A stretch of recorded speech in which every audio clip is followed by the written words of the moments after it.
Hey, what's up, everyone? Welcome to the last chapter of the book, Chapter 10. We are at the end of the semester, and I just want to say, first of all, thank you all for your diligence, your hard work throughout the semester. It's been tremendous, despite the being online and all the things that may be inconvenient about that. I really appreciate your effort, and I can't thank you enough. Um, So with that said, let's jump into chapter 10 and wind this down. And I want to wish you guys a great break, and hopefully I'll see some of you in the next semester. But take good care of yourself and good health to you and your families. All right, so now we're in chapter 10, and chapter 10 deals with policy making, both domestic policy and foreign policy. So domestic policy, we're referring to policies that impact everybody inside of our country. And then foreign policy is how we deal with the rest of the world. And we'll start with domestic policy or American policy toward Americans, and then we'll jump into the foreign policy aspects. So without further ado, let me hit this. Okay, let me hit this. There we go. All right. So when we start talking about the context of policy and what policies are, and basically, policies are basically based on what we the people need, or if there's an issue going on in America that needs to be addressed, they have to basically create a process or a course of action to be able to deal with that policy.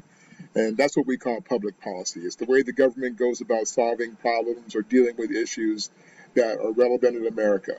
Some of them can be anything from financial or economic issues to social issues. Then they have to create a policy or law, if you will, to deal with that issue. Unfortunately, today we've seen a lot of it be very polarized between the Democrats who are liberal and Republicans who are conservative. So sometimes the policy-making process gets completely screwed up because even if either side has good policy ideas and tries to get them passed through Congress, or, our legislative body, frequently what will happen is it'll get shot down or killed in the process because those who are trying to get it done will lose because the other side didn't think it up. So they'll purposely block policies that we the people need or want simply because of the politics of one side of the political aisle or the other. So that's the part that's unfortunate. The major players in policymaking, really, of course, Congress is one of the major players. They're the ones who actually write the laws. The president, because he's the one who has to sign off, and yes, he does have influence over policymaking process, particularly with his own political party. Also, you have the various bureaucracies within the government at the state, federal, and local levels, and of course the courts themselves, because the courts basically get to say whether the policies are legal or not legal, constitutionally speaking. All right. So the chart here shows you the policymaking process. So let me just kind of walk you through it. And it's basically the same for both domestic policy and foreign policy. It's the same sort of process. So step one is, of course, you have to figure out what the issue is or the problem is that you have to deal with. So domestically, let's say we have an issue that deals with, like even right now, healthcare is a major issue, right? So let's say we'll take with something that's relevant to today, healthcare. And then the question is, okay, once they figure out what the problem is, then they have to figure out various strategies in step two on how to deal with that policy. So now that you've identified it to the problem, now you got to figure out what some of the solutions are. And this is usually when they start to write a bill.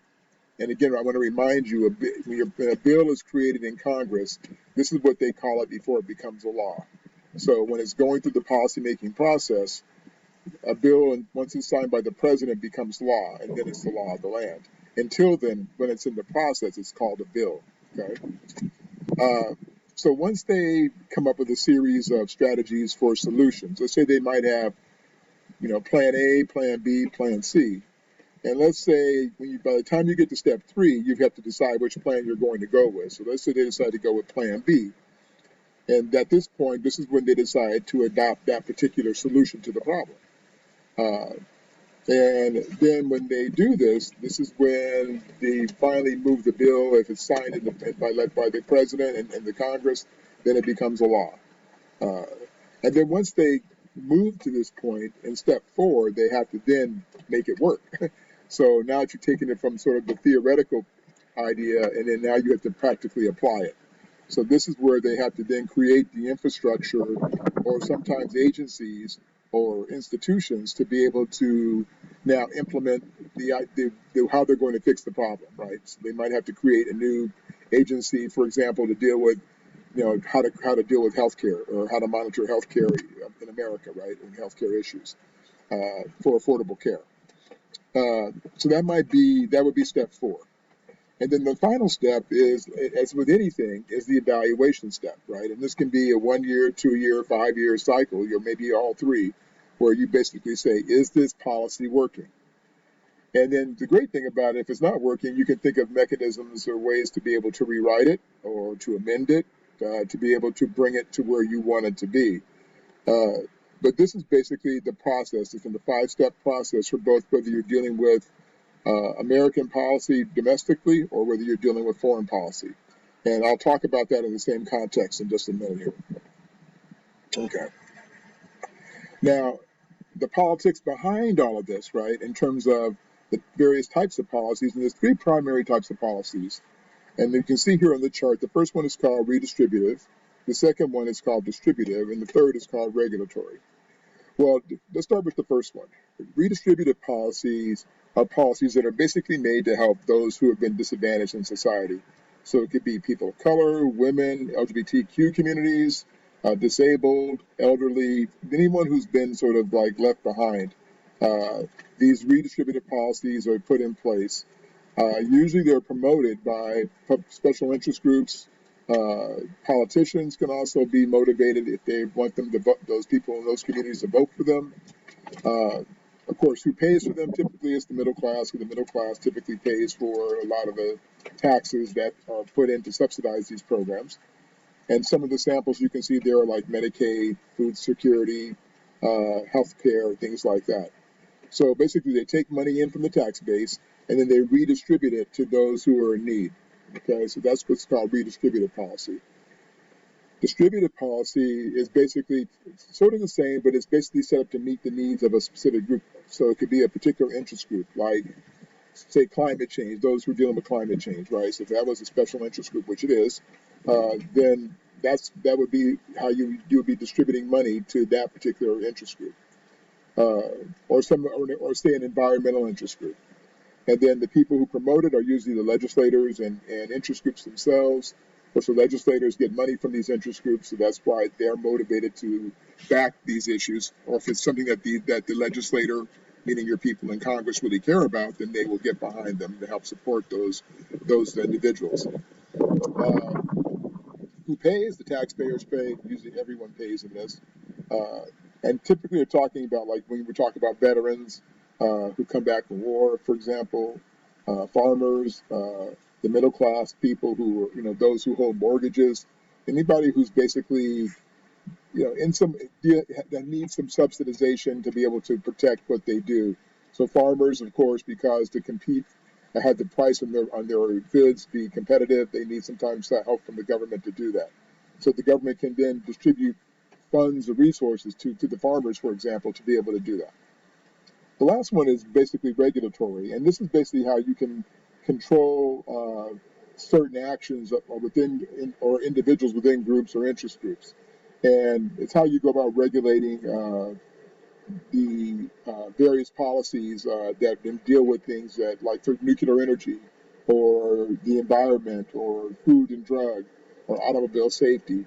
So regulations that are put in place to protect the public, and they're usually backed by public interest groups, and usually the public demand. So when the public decides to get up in arms about, environmental issues, then they can push their legislators or push Congress to make decisions or to create policies or laws that will help protect the environment, right?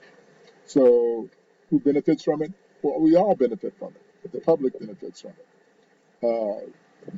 And of course, there are special individuals who might have a vested interest, like say Bill Gates might fund a particular aspect of regulation because it might be of vital interest to him, or Elon Musk might do the same thing for solar energy, for example.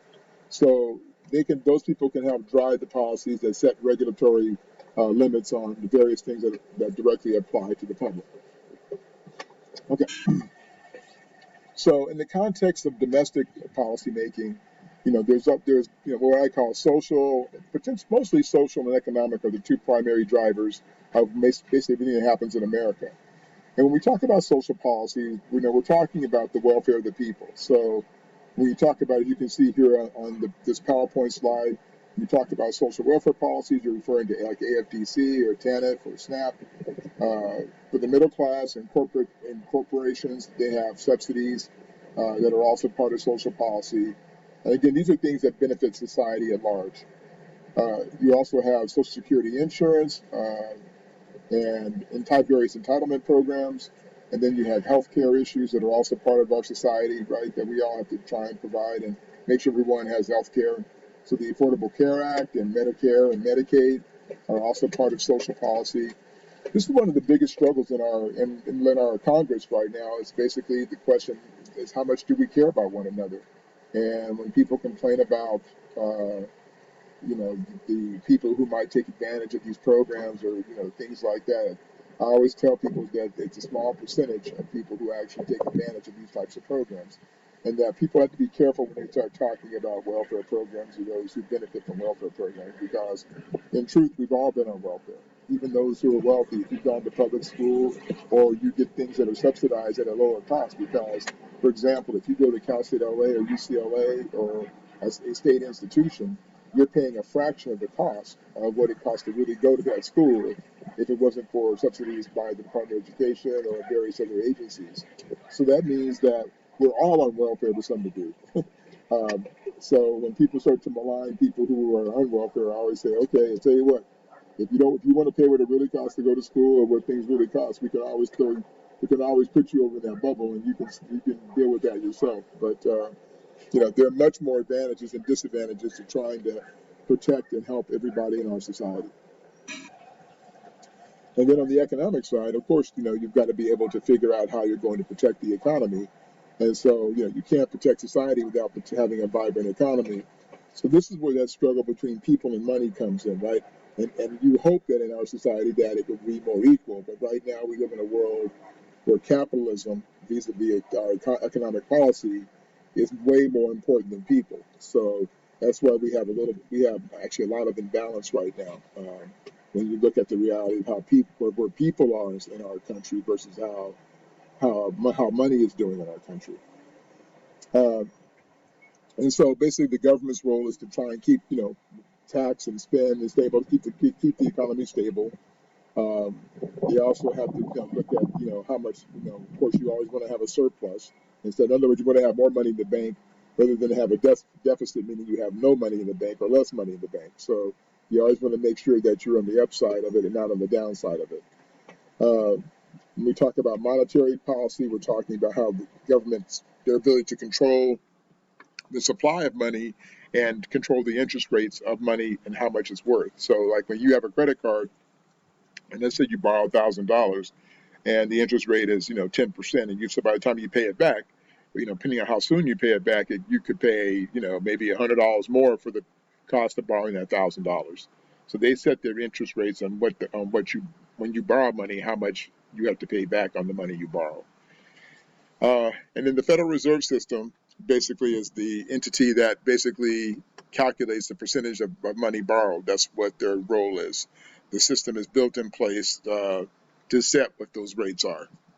And that's basically, the sort of keep it simple, stupid understanding of economic policy. Now, also in here, the next step is what we call tax policy. And of course, this is because the government's required and has the ability to tax individuals and businesses to contribute to the welfare of our society and the infrastructure of our country, right? To keep it running. Um, and that's the government's role and responsibility to do that. So there's different types of taxes that they utilize to do this. And of course, progressive tax is when you tax people at a higher rate with more money they make. Regressive taxes, what they talk about today, has been when basically it's like a flat tax. So basically, it's like it doesn't matter whether you're rich or poor. Everybody pays sales tax. So if sales tax is 10%, if you're rich and it's 10%, then it doesn't matter to you. If you're poor and it's 10%, then it hurts you more, right? Because they're actually everybody's paying the same. We also have what's called value-added taxes. These are some of the things they talk about today when people talk about having a flat tax. Basically, if it were set at 10%, so if you make 100,000 a year, you would pay 10,000 of that in a flat tax. If you made $1 million, you still pay 10%, so you'd be paying X number of dollars. And if you made $1,000 in a year, you'd pay $100, right? It would be a flat 10% across for each person based on how much money you made. And then capital gains taxes has to do with how much tax you pay on your investments. So if you own property, for example, how much do you have to pay for owning that property? So they have a lot of way to get money out of your pocket. And the middle class pays a significant amount, much more than what the rich people pay, because the tax policies are set. And even within the IRS, that the tax base is higher for those who earn less than those who are rich, who have ways to get out of jail and keep their interest rates low because they can afford to hide their money in ways that people in the middle class can't. So the middle class tends to swallow up and pay more in taxes than most of the rest of those in the poor, certainly, and in the wealthy. The next aspect there is called regulatory policy, and this is again the issue of how you go about regulating economic policy, and the issue of deregulation. What happens when you deregulate? You know, sometimes people love deregulation. In fact, in what we call the laissez-faire economy, which is like free market economy, people love that you just kind of let, it's kind of like the Wild West. You let the money, like going to Vegas and taking your money and, putting it on the blackjack table and hoping for the best. Sometimes you win and it's great, and sometimes you lose and it's not great. And with that, I have a video here just to your left that you can click on just anywhere on the image, and it's called The Warning, and it's about the economic meltdown of 2008 in the United States and how it happened, and what happened when the organization within our federal government, within our federal bureaucracy, that was charged with protecting the American money and protecting the regulations in place to make sure that they couldn't just spend money or basically take all our money and dump it into, take it to Vegas and roll it and hope for the best. What they did to the individual who basically warned them about this catastrophe before it happened. So it's about an hour long, but click on it and it takes you right to it, and you can check out the video, and then come back and then think about the context, and that in the context of what you've seen here, or even when you get to the discussions, you'll be able to comment on what you saw in the video clip here. Okay, now let's jump to foreign policy. So like I said before, foreign policy is similar to public policy or domestic policy. The difference is that this is how we deal with issues outside of the United States. So basically what that means is, for every single country on planet Earth, or entity, country, or whatever, we have a manual, if you would. Sometimes it's, if it's a small country, it might be a small manual. Other countries like China or Russia or places that we deal with, it could be volumes of manuals of how the United States is going to act or interact with those countries. And so what they do is they sit back and they say, okay, what things, in fact, I would like you to think about this for a moment. If you were trying to develop policies, let's take something that most of us know about, like Mexico. If you're trying to develop policies of how to deal with Mexico, what would be important for you to know about Mexico? Like, what aspects would be important for you to know?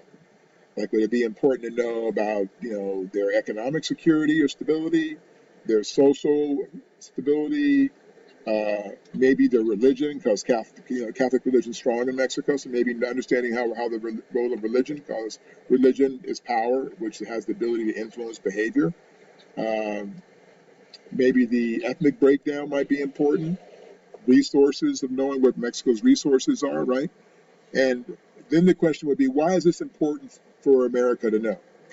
Why would it be important for America to know about what Mexico, what they have or don't have?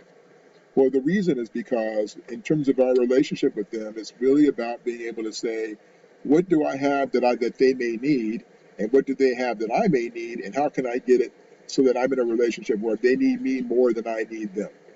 That makes sense, right? You always want to be on the upside of not being the person who's dependent on the other country. So, like for example, the United States needs oil, and we're the world's largest consumer of oil, and so that puts us in a position where we have to sometimes deal with countries we don't really want to deal with because they have a lot of oil, like in the Middle East. So, in that, does that mean that what do we have to do, for example, with countries like Russia or Iran, for example, in the Middle East, or Saudi Arabia, that we may not necessarily agree with in terms of human rights, but because we need the oil, that we will basically give them what they want or look the other way on certain issues, right? Uh, so, in the context, we have been historically since after World War One, became a more open international country, meaning that we intervened around the world and trying to help our allies and those that we supported during the wars. And it put us in a position of being basically the global superpower for a very long time. Pretty cool place to be when you have as many resources as we have had at that point in time, even though we are a relatively young country. So we came out of our isolationism mentality of the 19th and 18th century, which means basically that you kind of live inside your own bubble, but you're not really dealing with the rest of the world. But as the world got smaller through technology and communication and trade, uh, it took a long time for America to get out of its old school mentality. There were a lot of old people in Congress back in the early 20th century who had a hard time letting go of the old days and realizing that we were never going to be what we were in the 19th century. And the 20th century was moving forward, and we were kind of stuck on stupid for a very long time. Woodrow Wilson, after World War One, tried to push us down that road, and unfortunately, they closed the door on him. Uh, so it took a while for America, and it wasn't until after World War II that we finally sort of started to embrace our new international presence in the world. Um, and then, ironically, today, in the last few years since Trump administration has been in, he's kind of taken on this more isolationist role again, which is a very stressful situation for the United States because he has basically ostracized a lot of our allies, and that's created a lot of problems. It's very hard to put the genie back in the bottle once you open the door to helping other nations. It's hard to close the door and go back to what you were 100 years ago. So, he's risking his reputation and his presidency on this. So we'll see how it turns out for him. Yes, there are a lot of actors in the international system. So when you're talking about policies globally, we have to make them short term and long term. But usually, the better ones tend to be more short term because things happen quite a bit. And when crises or events happen, they force you to have to make changes. So you have to be prepared to adjust to the changes that happen in the international systems. So you try to predict them by understanding what's happening in these countries and how stable are their political systems. What kind of government structures do they have? Are they democratic systems? Are they fascist? Or what kind of governments do they have? All these things help us basically determine a course of action and how we're going to interact with those countries. And that's what foreign policy is. And again, the process is the same as it is, the policymaking process is the same as it is for domestic policy we saw earlier. You have to figure out what the issues are. You have to then find a course of action. You have to then choose a course of action, which means you have to implement it. And then you have to, after that point, you have to figure out, you got to make it work. So you got to put it into practical application. And then at the end, you have to be able to evaluate it and see if it really worked. And if it doesn't, you have to be able to make changes. Now, the difference in some level is that international situations or crises or events can have a much more detrimental effect if they go wrong. So it's important that we try to do our best to understand the nuances of other countries and how they operate before we dip our toe in the water, if you would. Some of the other players that play into these foreign policy issues are intergovernmental organizations, non-governmental organizations, multinational corporations. There's all types of entities that play into the foreign policy arena. This is a chart that shows you some of the movers and shakers in the foreign policy or U.S. foreign policy arena, if you would. So as you can see, of course, President at the top, National Security Council, the various secretaries within his cabinet. So the Secretary of State deals with foreign policy, defense, of course, war, Attorney General deals with domestic laws. Uh, Secretary of Treasury is, of course, there, Secretary of Energy, and Secretary of Homeland Security. So you've got all these different entities, and then below them are their organizational structures that are part of this entire apparatus that basically are responsible for both domestic and international relations, and how they interact with one another is incredibly important. So we have to make sure that the domestic agencies are clearly informing the international sector agencies with what's going on. So it's important that the intelligence apparatus works really well. That's one of the key aspects of trying to make sure we keep America safe. Um, it's interesting because, again, when you talk about foreign policy, and again, for most of us, it really starts post World War II, because that's when America really starts to the nuclear age and the threats all sort of come to the fruition. And at this point in time, after World War II, the world gets much more complex with the advancement of technology and weaponry and the end of colonialism. Countries are fighting for their independence and identities, and so people are pushing back against the old structures. And it becomes very difficult and very challenging. But in that, there were several different types of policies that are put in place when we talk about foreign policy. Crisis policy, which is, again, those that have to be, when there are imminent threats that have to be dealt with, you have to have policies that you can, basically implement right away. They tend to be short, what we call incremental policies, meaning that as things change, you can you make little baby steps so you can make changes as they change. And then sometimes you'll have what we call strategic policy, which is basically more of a long-term strategy of how you're going to deal with another country and the issues that they bring to the table. And then there's also what we call structural defense policy, which deals with defense spending. How much are we going to spend to extend America around the world, military bases, defense spending, weapons procurement, things like that. And then we have the historical context when we talk about this as well, which are the experience of World War II, of course, leading us into the Cold War, which was basically a competition between the U.S. Actually is an ideological competition between the United States and our capitalist ideologies, and the East, which was Soviet Union, which was the hub of it, which dealt with communism and the ideology of communism. So there was this clash between ideologies, between communism and capitalism. I'm going to let the plane fly by for a second, so excuse me.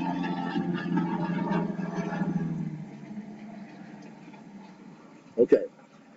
So some of the things and some of the ideologies and policies that or theories that came out of this post-World War II notion, as the world was basically dividing into two sides, a bipolar world, we called it, and so in that you had the Soviet Union on one side and the U.S. and Western Europe on the other side. And one of the strategies was called containment, where the U.S. was trying to develop policies that was based on containing the spread of communism and its influence around the world. So that was their justification for going into Korea in the early 1950s and going into Vietnam, was to basically try to prevent the spread of communism. Unfortunately, we didn't understand what the fight was about, and so we made a lot of dumb decisions because we didn't understand what these people were fighting about, because we didn't understand really what Korea and Vietnam were about. So, unfortunately, a lot of people died, and we call these types of wars, by the way, proxy wars, meaning that the United States, used one side and the Soviet Union used the other side against each other. So we're kind of like what we call the puppet masters. We basically control everything, but we use the other people in their countries to basically fight the war along with ourselves. But basically, we utilize their country and their people to fight the battles. We also, and part of this is based on the idea of what they call the domino theory, which they felt like if one country in like East Asia or Southeast Asia fell to communism, that they would all fall to communism. So this is what influenced their strategies and policies during that time. After 9/11, when the attack on the United States and the killing of several thousand people in New York City,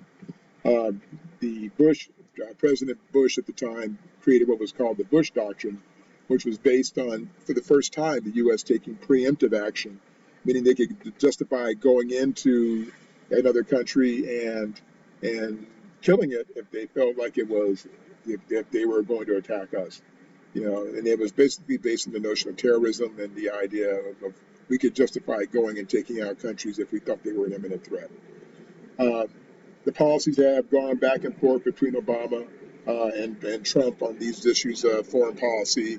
Uh, some have been, Trump tends to be more heavy-handed in this regard in terms of his ideologies on foreign policy. Obama tried to be more of a diplomat on these issues, so it does vary from president to president, and also how far Congress will let the president go on some of these issues. Now, over here to your left is a very good video that I think you'll find interesting called Why We Fight. It's a short clip of the whole video, but it talks about America's sort of predilection with war and the military-industrial complex, which rose out of World War II, which became a multi-billion-dollar industry, probably $1 trillion industry for defense, which means war became a money-making profit endeavor. So the idea was if I could keep money going, then great. And then if I could keep building materials and war and tanks and bombs and stuff, then good for us. It keeps people working, but it also means you need to stay in a perpetual state of war. I think you'll find the clip interesting. If I can find the whole video, I actually have it, but unfortunately I can't put the whole one on here. They don't have it on YouTube, and I can't access it that way right here. But if I can find a way at some point, I will. Okay, and that is it for Chapter 10, and we are done. And again, I want to thank you guys for all your diligence and all your work throughout this semester. And if I can do anything for you, let me know. And you guys have a great one, all right? Take care.